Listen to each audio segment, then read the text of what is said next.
בבקשה, כן, אדוני, אחרון. כן. אני. יש לנו 5 דקות. עידו גל רזון. כן.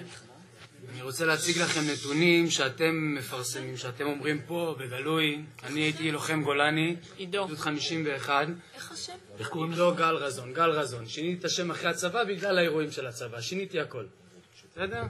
נפצעתי במבצע צלול כיין, אתם בטח מכירים את המבצע הזה, קיבלנו עליו 2 צל"שים. תקפו לנו את הבית, מחבל מתאבד, 4 חוליות של RPG, 6 מחבלים מתחת לחלונות של משחילים חרימונים, יורים עליך עם 0.5 מרחוק.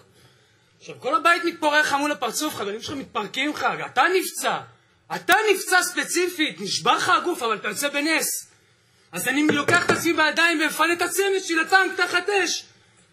אחרי זה אתם לא ממלאים לי דוח פציעה, מי זאת הקצינת נפגעים שלי? איפה הוועדה? איפה? מי היה אמור לקחת אותי ליחידה לתגובות קרב? וזה אחרי התקלויות. שנצאו אותי בקרב ולהילחם לבד. נטשתם אותי, לא יצאתם החוצה באפקט החממה שבן קובני נהרג.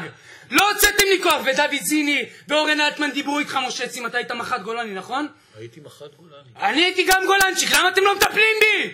אני הרגתי בשבילכם בידיים האלה. אתם אומרים מחבלים דם על הידיים? אני הרגתי בשבילכם יותר מ-40 איש. רצחתי. אז מה אתם פה היום? 9 שנים אין לי 1%. אמא שלי צריכה לשלם לי ככל 10,000 שקלים, 100,000 שקלים, מה נראה לכם? פה ככה זה עומד. אמא שלי שילמה לי את הבית חולים של הפציעה שלי בעזה. אתם תבעתם את אמא שלי, אין לי דוח פציעה. מי זאת הקצינת נפגעים שלי? מי זאת? יום אחרי מצאתי את עצמי מחוץ לגולני למזי, בא למזי, מספר ככה איתי התלהמות, מרגמות, הרפיג'ים, מתאבדים, מתפוררים. מה אומרים לי? נפצעת בגולני, נשמה, לך לגולני, מה אתה רוצה פה? תתקדם, עזוב אותנו. מביאים אותי לעוד יחידה ולעוד יחידה ולעוד יחידה, מתזזים אותי בצבא, ואף אחד לא לוקח אחריות, אף אחד לא מטפל בי. ואני מתלונן, אני צועק, אני משתין בלילה מפוסט טראומה. הוא בא אליי ואומר לי, למה הרגת אותי? למה הרגת אותי? אתה יכול להפקד ככה ביום אחרי שיש לך ימים כאלה? אתה יכול לאכול? אתה יכול בכלל להסך בחיים? ואני הייתי מועמד לטייס, והייתי בפרויקט חוות 3 של מודיעין, היה לי מוטיבציה הכי גבוהה מגולני, אחרי טירונות, הלכתי לגיבוש שייטת, רק לתרום, רק לתת.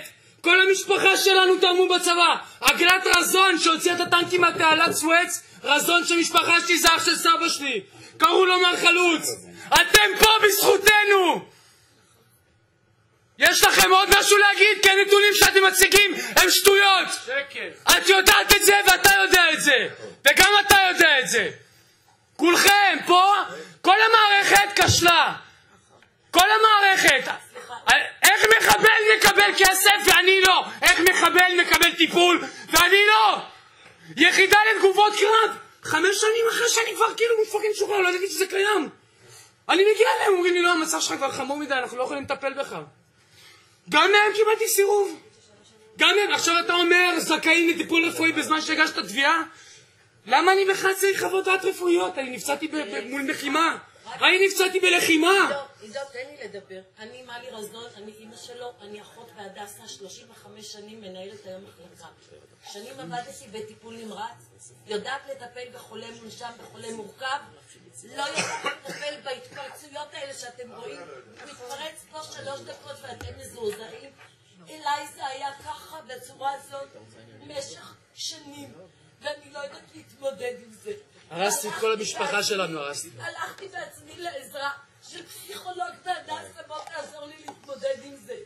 קשה לי, המשפחה התפרקה, אבא לא מוכן לטפל בו, זרק אותו מהבית.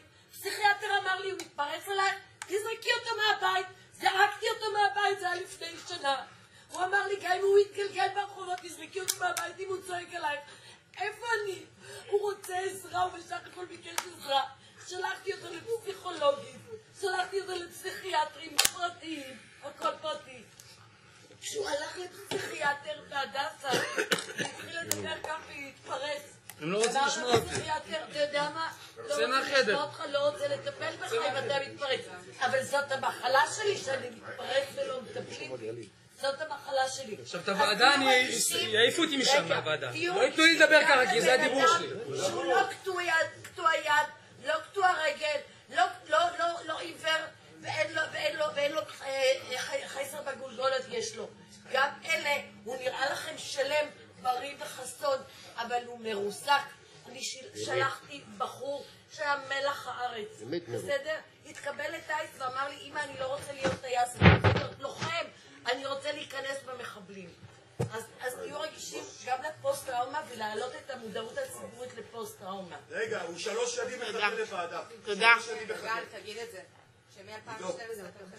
זה לא 3 שנים, מה זה 3 שנים? אני נפצעתי ב-2007.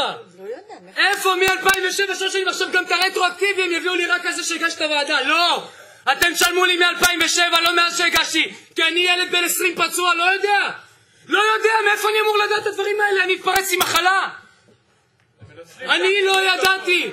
כלום אני לא אמור לדעת, על פי החוק, אני כלום, אתם אמורים לטפל. עידו. אתם הגעתם, שנייה, הם הגיעו אליכם ב-14 יום בצוק איתן כדי להגיד אנחנו עושים פתאום? אוקיי, במבצע צלול קיים לא עשיתם, לא הגעתם לבתי חולים, לא טיפלתם בנו. לא טיפלתם בנו. תודה. טוב, אני רוצה לסכם.